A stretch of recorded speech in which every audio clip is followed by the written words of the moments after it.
45 सालों में कमलनाथ जी ने सिर्फ छिंदवाड़े को धोखा दिया है। 27 दिन के इस अभियान में, उस समय के चुनाव के अभियान में 23 दिन हम लोगों ने कमलनाथ जी को छिंदवाड़े में बांध के रखा। जो उन्होंने बधाइयाँ दी और उनका कहना पड़ा कि मैं छिंदवाड़े के विकास में आप लोग जहाँ मेरी भूमिका तय करी है, मैं छिंदवाड़े के विकास में आपका साथ देना चाहता हूँ। और मेयर हैं, एक आदिवासी समाज से हैं, हम भी उनका सम्मान करते हैं और आगे वरिष्ठों से बातचीत करके फिर उसमें निर्णय लेंगे। विकास, छिंदवाड़े के विकास की बात है तो उसमें सभी के दरवाजे खुले। कभी किसी भारतीय जनता पार्टी के किसी कार्यकर्ता ने या नेता ने ये नहीं कहा कि वो आ रहे हैं। मध्य प्रदेश में 29 लोकसभा सीटों पर हुए चुनाव के नतीजे आ चुके हैं। बीजेपी ने यहां पर क्लीन स्वीप किया है। 29 की 29 लोकसभा सीटें बीजेपी के खाते में गई है। सबकी नजरें थी कांग्रेस के इकलौते गढ़ कहे जाने वाले छिंदवाड़ा पर, जिसे कमलनाथ का भी गढ़ कहते हैं, और वो किला ध्वस्त किया है बीजेपी के विवेक बंटी साहू ने, जो कि नकुलनाथ को यहां से उन्होंने चुनौती दी और अच्छे खासे मार्जिन से जीत भी उन्होंने हासिल की। इस वक्त एमपी तक के स्टूडियो में मौजूद है विवेक बंटी साहू जी। आपका बहुत बहुत यहां पर आप आए, उसका स्वागत और बहुत बहुत मुबारकबाद आपको इस जीत की। आपका बहुत बहुत धन्यवाद। जी बिल्कुल। तो पहला रिएक्शन मैं जानना चाहूंगी, काउंटिंग जब चल रही थी तो क्या था पूरा माहौल, क्या लग रहा था काउंटिंग से पहले? देखिए, हम लोग पूरी तरीके से आश्वस्त थे कि इस चुनाव में जीत होगी, क्योंकि जो मोदी जी का नेतृत्व है, एक चमत्कारिक नेतृत्व, जिनके नेतृत्व में पिछले 10 वर्षों में देश के करोड़ों लोगों तक शासन की योजनाओं का लाभ पहुंचा। और हमारा छिंदवाड़ा जो पिछले 10 वर्षों में गढ़ रहा है, मोदी सरकार की, मोदी जी की गरीब कल्याण एवं जन कल्याणकारी योजनाओं का गढ़ रहा है। हमारी छिंदवाड़े की 23 लाख की आबादी में 21 लाख लोगों को मोदी जी की शासन की योजनाओं का लाभ मिल रहा है। और जो आज देश की जनता के मन में मोदी है, तो छिंदवाड़े की जनता के मन में और दिल में भी मोदी थे।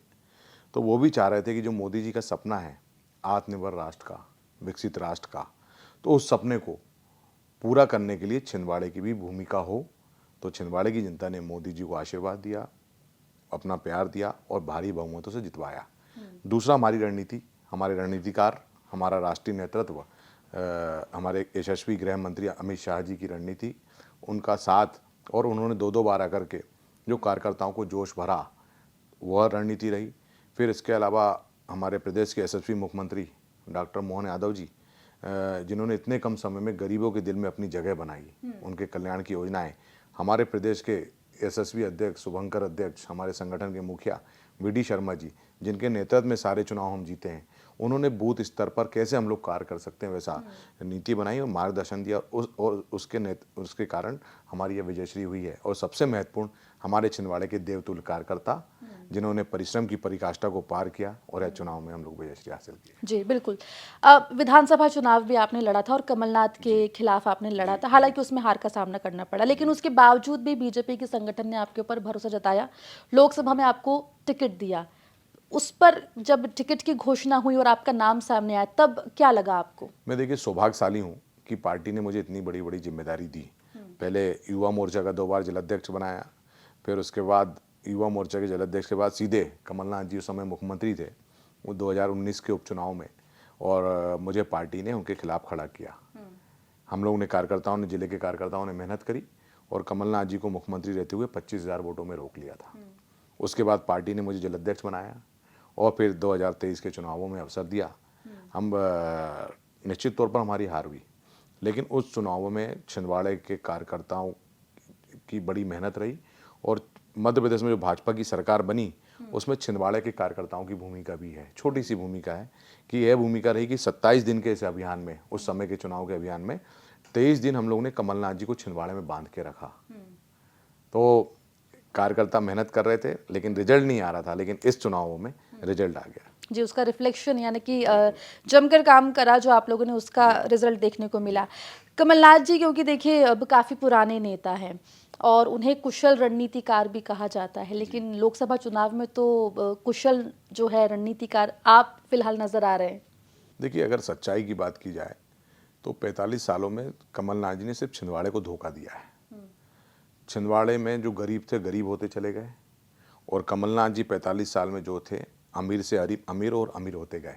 आज अगर वो स्वीकारें ना स्वीकारें, लेकिन मैं कहता हूं कि कमलनाथ जी आज जहां भी हैं, जो उनको मंत्री पद, प्रदेश के मुख्यमंत्री बन गए, इतना मान सम्मान पैसा जो मिला वो छिंदवाड़े के कारण मिला है, छिंदवाड़े की जनता के कारण। जितना छिंदवाड़े की जनता ने कमलनाथ जी को दिया था उतना उन्होंने लौटाया नहीं है। हमारे ज़िले में सीधी सादी भोली वाली आदिवासी आबादी बड़ी संख्या में 38% हमारे आदिवासी भाई और बहन रहते हैं, लेकिन उनके कल्याण के लिए कोई उन्होंने काम नहीं किया। आज छिंदवाड़े में बड़ी समस्या थी रोजगार की, तो उसको लेकर के हम लोग अब प्लान कर रहे हैं, कमलनाथ जी के धोखे को अब भुलाते हुए कैसे सबको साथ में लेकर के। और दूसरा एक और चीज़ कहना चाहता हूँ कि छिंदवाड़े में आप देखेंगे तो सांसद मतलब एक अलग चीज़ हो गई थी, राजा, कि 4 महीने 6 महीने आएंगे नहीं, उनसे मिलना है तो 5-5 पीओ से नंबर उनके चरण स्पर्श करना पड़ेगा, उनके पीओ के, उनके पीए के पैर पड़ेंगे, फिर वो लाइन लगा के मिलना पड़ता था। तो इसे हमें सबसे पहले मैं इसे दूर करना चाहता हूँ। सांसद मतलब जनता का सेवक, हम जनता को लाइन में लगवाएंगे तो उसका एक जो कमलनाथ जी ने जो संदेश दिया उसको हम दूर करके मैं जनता के बीच में जाकर के सेवा करूंगा और जो हमारी मुख्य समस्याएं उन्हें दूर करने का काम करेंगे। जी, तो मतलब बंटी साहू जो हैं वो जनता के लिए अवेलेबल रहेंगे 24/7 छिंदवाड़ा में। बिल्कुल बिल्कुल बिल्कुल। जी बिल्कुल। चलिए, लोकसभा चुनाव से पहले कई नाम जो हैं वो कमलनाथ का कांग्रेस का साथ छोड़कर बीजेपी में आए। इसमें जो है विधायक भी शामिल है, कमलनाथ का राइट हैंड कहे जाने वाले दीपक सक्सेना का नाम भी शामिल है। अब तो नतीजे आ चुके हैं, सरकार भी जो है वो बीजेपी की है मध्य प्रदेश में, सांसद भी सारे बीजेपी के। छिंदवाड़ा से क्या, छिंदवाड़ा जिले के क्या और विधायक बीजेपी में आगे आ सकते हैं? देखिए, दीपक सक्सेना जी जब से कमलनाथ जी छिंदवाड़ा आए थे तब से उनके साथ खड़े थे।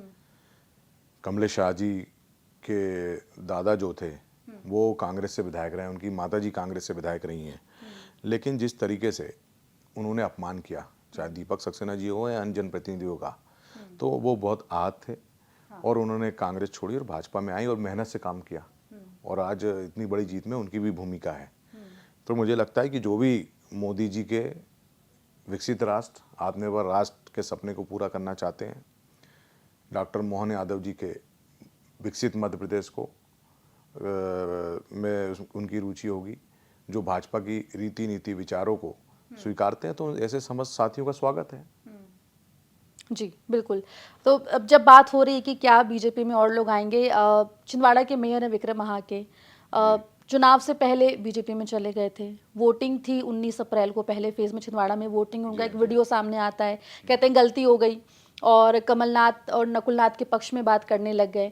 लेकिन जिस दिन इलेक्शन का रिजल्ट आया, आपके साथ तस्वीर उनकी काफ़ी वायरल भी हुई है, गुलदस्ता लेके आपको बधाई देने पहुंचे थे। क्या बीजेपी में वापसी का रास्ता तलाश रहे और क्या माने कि वापस आएंगे? अब कल आए थे वो, कल मुझे उन्होंने बधाइयाँ दी और उनका कहना पड़ा कि मैं छिंदवाड़े के विकास में, आप लोग जहाँ मेरी भूमिका तय करी है, मैं छिंदवाड़े के विकास में आपका साथ देना चाहता हूँ। और मेयर हैं, एक आदिवासी समाज से हैं, हम भी उनका सम्मान करते हैं और आगे वरिष्ठों से बातचीत करके फिर उसमें निर्णय लेंगे। ठीक है, तो मतलब अभी दरवाजे खुले हैं विक्रम महाके के लिए? अब विकास, छिंदवाड़े के विकास की बात है तो उसमें सभी के दरवाजे खुले हैं। अच्छा, चलिए, कमलनाथ जी का भी काफ़ी जिक्र हुआ, कमलनाथ नकुलनाथ, और वो भी इलेक्शन के ठीक पहले कि आ सकते हैं बीजेपी में, काफ़ी बयानबाजी हुई, झंडे भी बदले गए।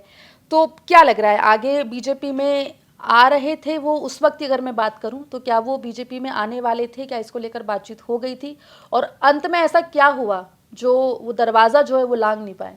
मुझे लगता है कि जितना आप लोग को पता है, आप लोगों ने मीडिया में दिखाया, उतनी हमें पता है।